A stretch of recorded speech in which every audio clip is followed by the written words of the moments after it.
Ladies and gentlemen, welcome to Glenmere Cafe. Please let me remind you to switch off your mobile phones. Inform you that there's a music fee which is 40 kronor per person and per set.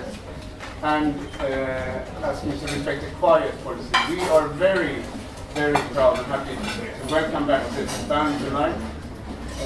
The guitar player has brought some CDs for sale for 120 kronor.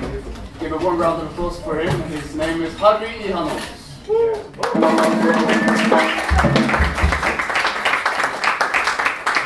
drums tonight from Paris, Mr. Andrea Michelutti. On double bass from Connecticut in the US, Mr. Dave Santoro. Playing piano tonight from Copenhagen, Mr. Carl Winter. And from the US on tenor saxophone, no less than it's a huge honor introducing Mr. Jerry Bergonzi.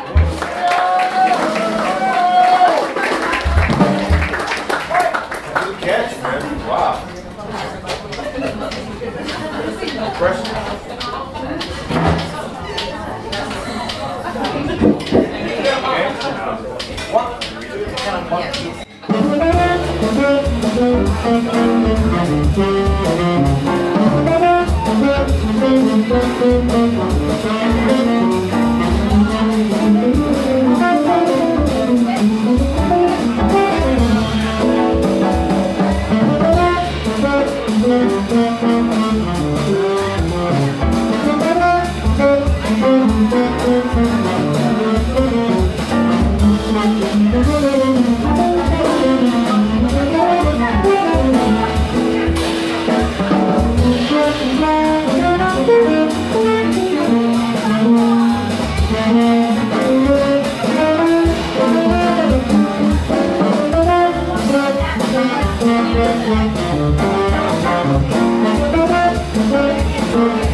So welcome to Gurra O Rick, and today we are here with a tenor giant, Jerry Bergonzi. Welcome back to Sweden. Thank you so much.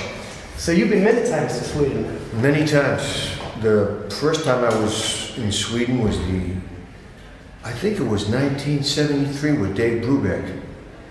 And I remember we played the Stockholm Jazz Festival, and it was so cold in the summer that they had to they had a heater blowing on his hands, you know, and I wore gloves, it was so cold.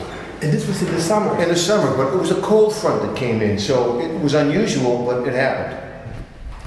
So, born in Boston? Yes. 20-some years ago, Yeah. picking up the clarinet early. Yeah, early on I had 8 years old, I started with the clarinet, and my uncle, who was a jazz musician, lived upstairs. So I was listening, my first record was a Lester Young record with the Kansas City 7 with Count Basie's band, and I was listening to that. You know, I bought Duke Ellington records and Count Basie records and that kind of thing. And singers, I always listened to Frank Sinatra and Dinah Washington and things like that. Until about 12 years old, a friend of mine came over with a Miles Davis record with Coltrane, Sonny Rollins record, and an Art Blakey record with Wayne Shorter. As soon as I heard that, the disease kicked in. I didn't realize I had a disease, but when I heard that, I had it. But you started after clarinet, didn't you go on alto first? Yeah, alto. What made you change? You grew up and No, had it's, a bigger one? Or? You know, I played the alto, but at that time, I was interested in playing. I mean, I liked it, but I didn't have a real passion. I played, when I was in the 8th grade, let's see, that's 13, I used to play lead alto in this band called the Stardusters. And we used to play some gigs at different places, not too many. Maybe in a course of a year we played 12 gigs, but that was, you know, we practiced every week. And Joe Sinatra, who was Frank Sinatra's cousin, used to write charts for us. And but then when my friend came over and played those records, and I started listening to records every week and practicing and playing along with the records, that's when I really became obsessed.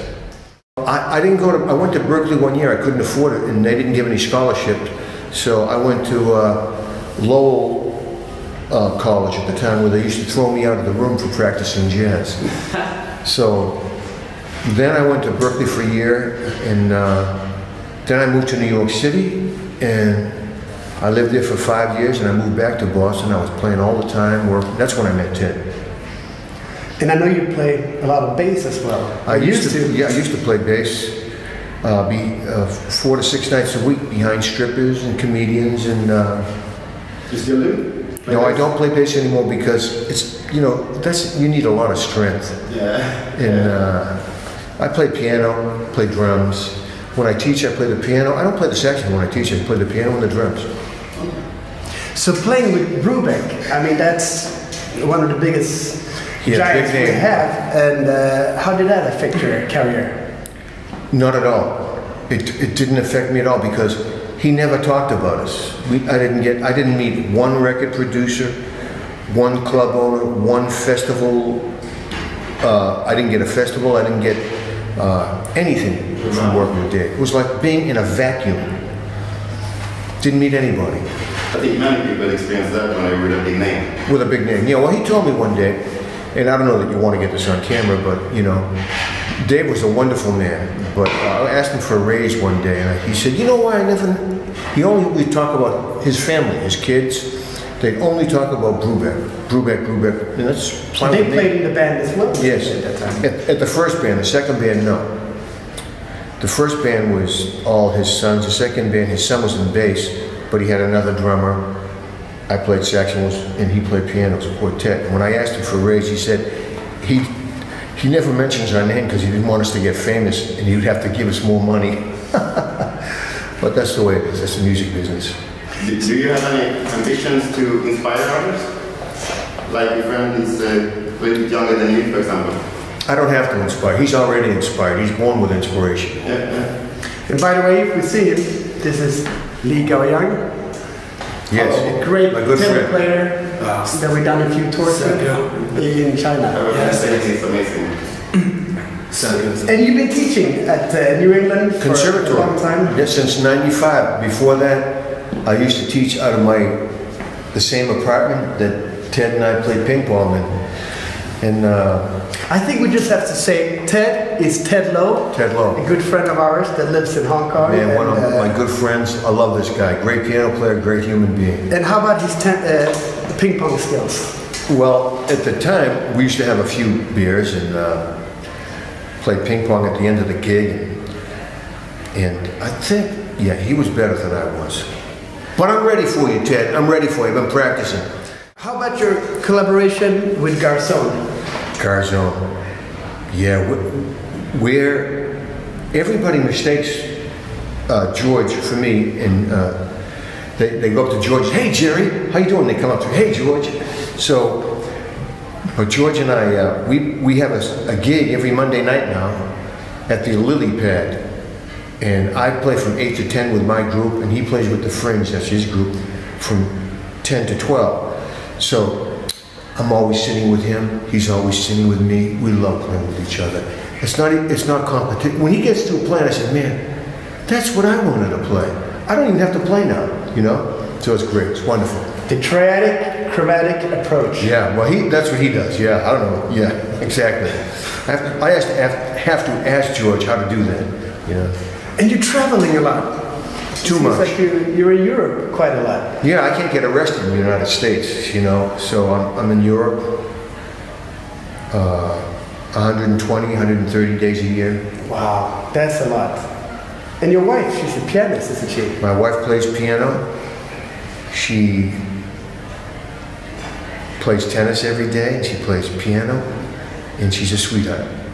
And I heard a rumor that you have a huge house. A big house. And her name is Jerry, I might add. Same name as me. But it's spelled different. Big house, and we're waiting for Lee to come and visit us. Oh, yes. You know, I have a lot of saxophones, too. Oh, I heard. Well, Lee had quite a nice collection as well. Can you just tell us, I know you're going to go in and play in a minute, can you just tell us about the lineup, what you guys... Well, this is Harri Ihanus' group, and he had us come up, and we first gig was in PTO, and there's a school up there where I used to teach a little bit, a couple of weeks a year for 2 years in a row. And we did a recording there, and now we're coming down and we're playing some of the tunes of the recording, all Harri's tunes, and that's Andrea Michelutti on drums, Dave Santoro on bass, and I've been working with these guys forever. Well, Andrea for 15 years, and Dave Santoro since 1978. So it's going to be a fun gig. Well, we're really looking forward to hear you. Thank you so much. And Jerry, thank you so much for taking the time. Thank you. And so stay tuned. We're going to hear a couple of tracks Thank you. from Jerry Bergonzi and the rest of the bands. So see you in a little while. Thank you. All right. Yeah.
from